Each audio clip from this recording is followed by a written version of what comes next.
Welcome to the Zebrabuzz platform. Today, I'll guide you through the process of viewing and managing your Messenger subscribers. Before we start, make sure you have a Zebrabuzz account and that your Facebook page or Instagram account is connected to Zebrabuzz. If you haven't done this yet, please watch the video linked in the description for a step-by-step guide on setting up your account and connecting it to Zebrabuzz. To get started, click on Subscriber Manager on the left sidebar. This is where all your subscribers will be listed. Currently, I only have one subscriber here because I'm using a demo page. To view more information about a subscriber, select the subscriber and click on the Action button.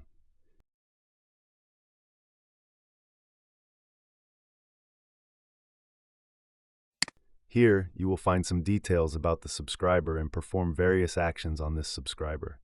For example, you can unsubscribe a user if you no longer want them on your subscriber list. You will also see the option to pause bot replies. Click on this if you want to stop the bot from replying automatically. You should only pause the bot replies when you want to have a direct conversation with the subscriber. Otherwise, it's best to leave the bot activated. For example, the user is a male and subscribed on this date. You also have the option to add a label to help identify the subscriber group during broadcasts.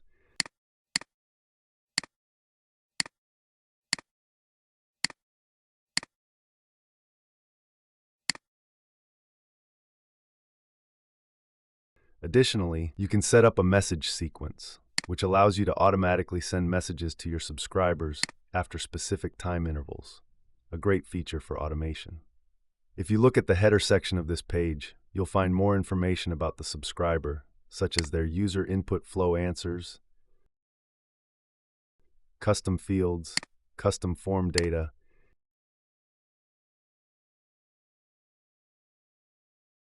and purchase history if the user has purchased an item on your e-commerce store. Now let's go back to the first header, subscriber data. You'll see 3 dots on the right. This is the options button. Click on it to access 3 actions you can take: reset the user input flow, sync subscriber data, or delete the subscriber data altogether. However, I would not recommend deleting the data unless absolutely necessary. That's it for now. If you have any questions, please contact us here or at zebrabuzz.com. Thank you for watching, and don't forget to subscribe and like our video. If you haven't signed up on Zebrabuzz yet, be sure to do so today.